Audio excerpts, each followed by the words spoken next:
Setiap kali kita buka sosial media, isu ini ada di situ terus. Dihentikan di DPR, isu ini ada di situ terus. Kenapa begitu? Karena dia sudah jadi momentum. Tinggal diwujudkan jadi monumen. Satu langkah aja. Keburukan. Dia dihitung di dalam konsep noblesse oblige. Presiden noblesse oblige. Ketua Mahkamah Konstitusi noblesse oblige. Wakil noblesse oblige. Artinya, dia tidak boleh menyembunyikan satu perbuatan tercelah. Jadi kalau baru ditemukan sekarang, kalau yang kemarin dia lakukan, tempus delictinya, locus delicti, enggak berlaku prinsip itu di dalam kondisi noblesse oblige, nobility, kemuliaan. Orang mulia itu enggak boleh berbohong. Jadi itu prinsipnya. Kenapa? Itu sama aja dengan, ya itu barang lama. Iya, tapi itu bukti baru tentang hal yang lama. Prinsip novum juga begitu. Seandainya diketahui ketika pendaftaran bahwa itu adalah fufu-fafa, pasti tidak diterima pendaftaran itu. Iya, tapi waktu itu kan nggak diketahui, baru sekarang. Justru kalau sekarang maka kebohongannya berlapis. Begitu cara melihat kondisionalitasnya itu. Satu, dua. Pemaksulan itu awalnya bukan diukurkan pada jenis kejahatan yang sekarang Anda sebut-sebut di konstitusi. Kata konstitusi sendiri di abad 15 artinya hak rakyat untuk membunuh raja. Anda bayangkan tuh. Sebelum ada revolusi Prancis 200 tahun, 400 tahun sebelum revolusi Prancis, 200 tahun. 15 sekian sampai 17, 200 tahun. Anda belajar hukum, coba Anda baca buku Franco Gallia, ditulis oleh François Hotman. Ditulis di Paris, tapi bukan oleh Hotman Paris. Prinsip itu didasarkan pada keinginan untuk membatalkan hak absolut raja. Lalu dia berevolusi sampai sekarang demokrasi. Jadi dari awal pemaksulan itu bahkan artinya membunuh raja. Begitu kalau belajar fondasi filosofi dari legal reasoning, dari hukum itu. Jadi yang pertama tadi, kemuliaan itu tidak boleh ditutupi karena itu tidak berlaku di situ tempus atau locus delicti. Oke. Yang ketiga, ini cuma suara purnawirawan, orang tua kolot. Berapa orang pula?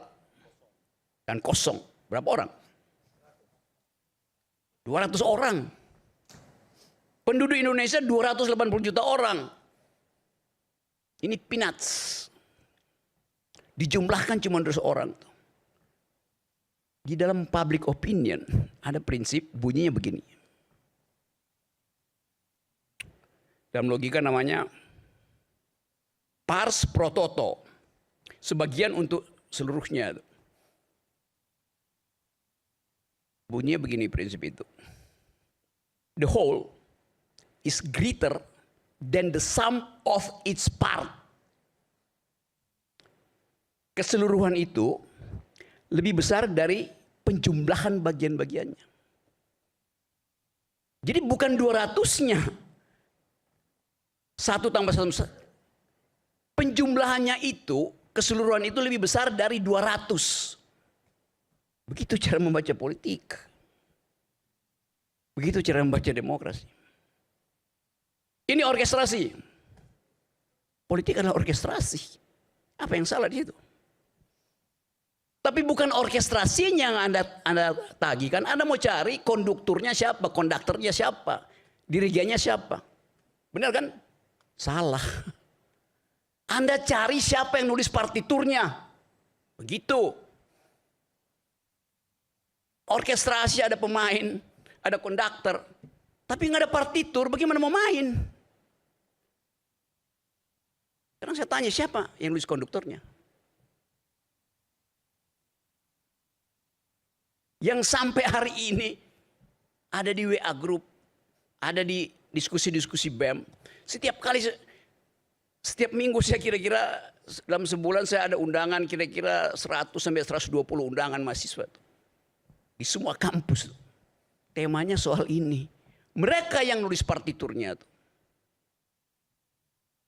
Terus mau ngapain? Undangan kampus ratusan, temanya soal pemakzulan. Yes. Berulang terus itu. Selamatkan demokrasi. Bagaimana pemakzulan? Itu. Paling saya penuhi 4. Dalam sebulan seminggu sekali. Karena saya lebih sering naik gunung daripada naik bimbar. Jadi kita mau baca itu secara sosiologis. Dia udah menetap di dalam langgam narasi literasi publik.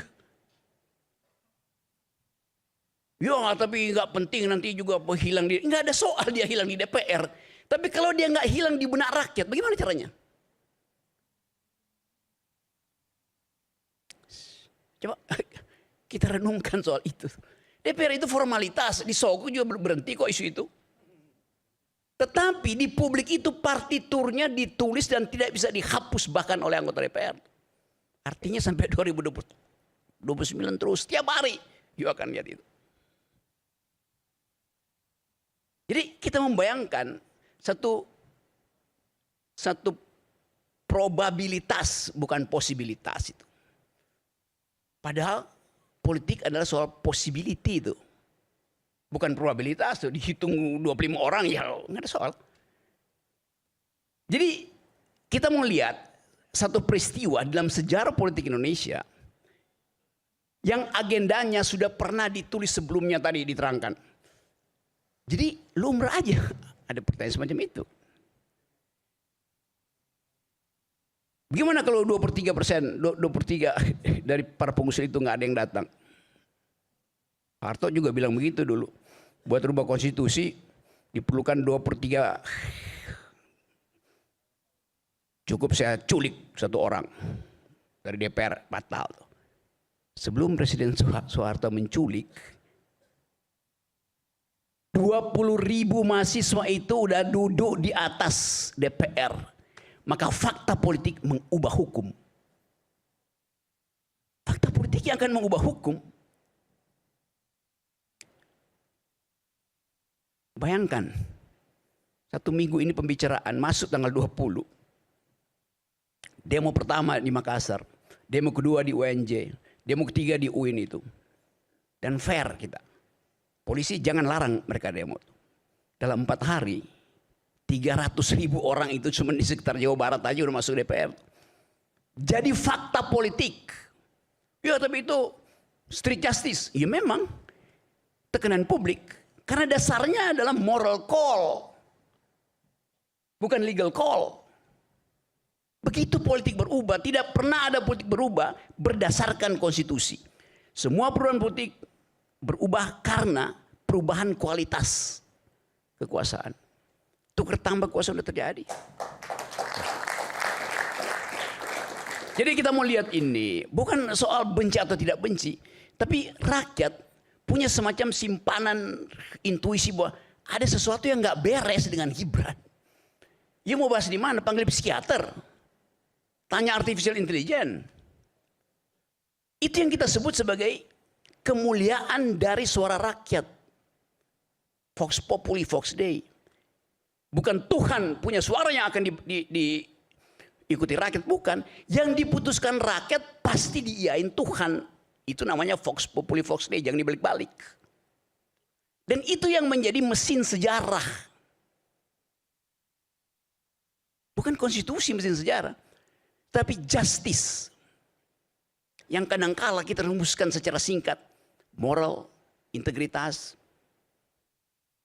Kan itu yang kita anggap batin kita itu ada yang nggak benar nih.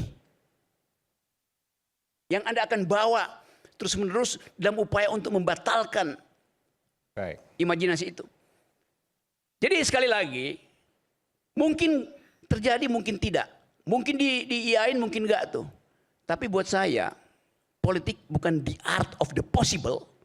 Politik is the art of attacking the impossible.